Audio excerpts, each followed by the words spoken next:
પરથી ઝડપાયો છે ISISના 4 આતંકીઓ એટલા ખૂંખાર હતા કે તેઓ પાકિસ્તાની આકાના આદેશ પર સુસાઇડ બોમ્બર બનવા પણ તૈયાર હતા। જી હા, લોકસભા ચૂંટણી, IPL અને રથયાત્રાની તૈયારી જેવા મોટા આયોજનો વચ્ચે ગુજરાત ATSએ આતંકીઓ નાપાક ઇરાદાને અંજામ આપે તે પહેલા જ તેઓને ઝડપી લીધા છે। ગુજરાત ATSને આતંકીઓ આવવાના ઇનપુટ મળ્યા હતા।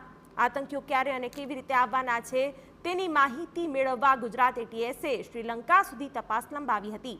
તપાસમાં જાણવા મળ્યું હતું કે ચારેય આતંકીઓ એક સાથે ફ્લાઇટ દ્વારા ચેન્નઈ અને ત્યારબાદ અમદાવાદ એરપોર્ટ પર ઉતર્યા હતા। ઇનપુટના આધારે વોચ ગોઠવીને ATSએ ચારેય આતંકીઓને ઝડપી લીધા હતા।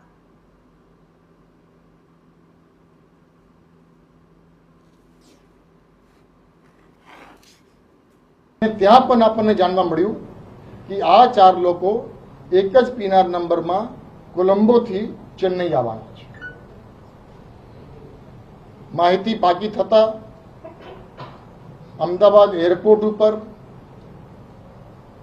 એન્ટી ટેરરિસ્ટ સ્ક્વોડના અલગ અલગ અધિકારીઓની ટીમ બનાવી ને ખાનગીમાં વોચ રાખવામાં આવ્યું।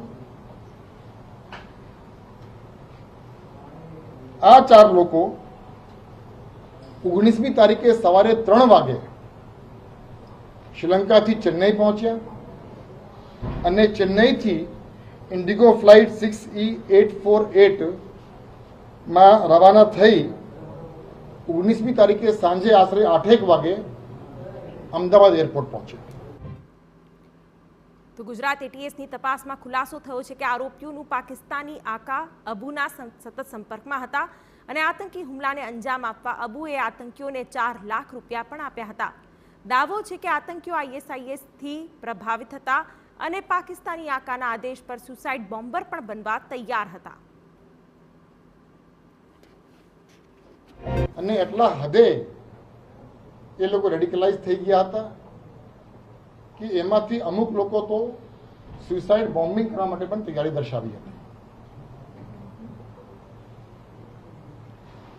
આ સમગ્ર કામગીરી કરવા માટે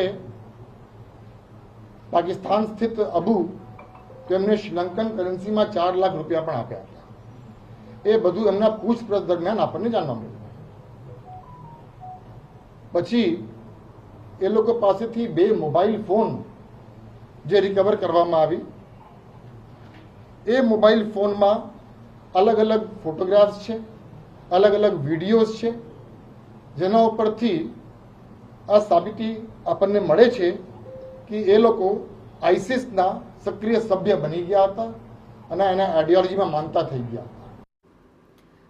19મીની રાત્રે અમદાવાદ એરપોર્ટ પરથી ધરપકડ કર્યા બાદ ATSની ટીમે આતંકીઓના મોબાઈલની તપાસ કરી, જેમાં ATSની ટીમને કેટલાક ફોટોગ્રાફ હાથ લાગ્યા। આ ફોટોગ્રાફ હથિયારોના હતા જે નાના ચિલોડા નજીક છુપાવવામાં આવ્યા હતા।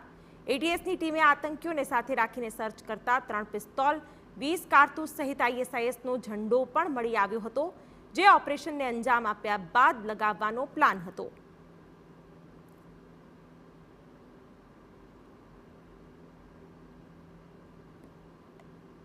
મને 3 પિસ્તોલ મળી આવ્યું છે અને એની સાથે સાથે 20 કારતૂસ પણ મળી આવ્યા છે।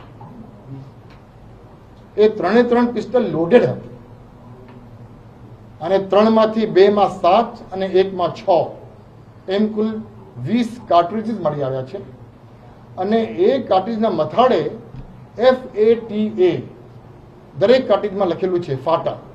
એક ISISનો ઝંડો ફ્લેગ પણ મળી આવ્યું છે।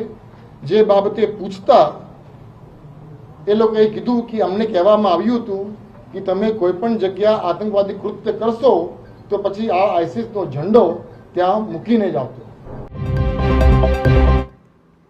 રાજ્ય પોલીસ વડાનો દાવો છે કે અત્યાર સુધીની તપાસમાં એ નથી જાણી શકાયું કે આતંકી કયા પ્રકારનો અને કઈ જગ્યાએ હુમલાને અંજામ આપવાના હતા। તો તપાસ માટે આતંકીઓના 14 દિવસના રિમાન્ડ મેટ્રોપોલિટન કોર્ટે મંજૂર કર્યા છે। ગુજરાત ATSની ટીમે આતંકી ષડયંત્ર મામલે પૂછપરછ શરૂ કરી છે। શક્ય છે રિમાન્ડ દરમિયાનની તપાસમાં વધુ ચોંકાવનારા ખુલાસા થઈ જાય।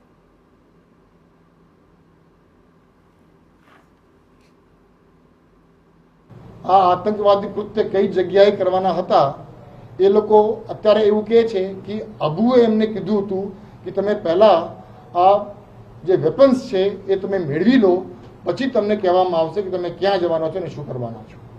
તેમ છતાં આ બાબતની પણ તપાસ અત્યારે ચાલુ છે. તો ચારેય આતંકીઓની પૂછપરછમાં મોટો ખુલાસો થયો છે. આતંકીઓના નિશાને હતા ભાજપ અને RSSના નેતાઓ તેવું સૂત્રો જણાવી રહ્યા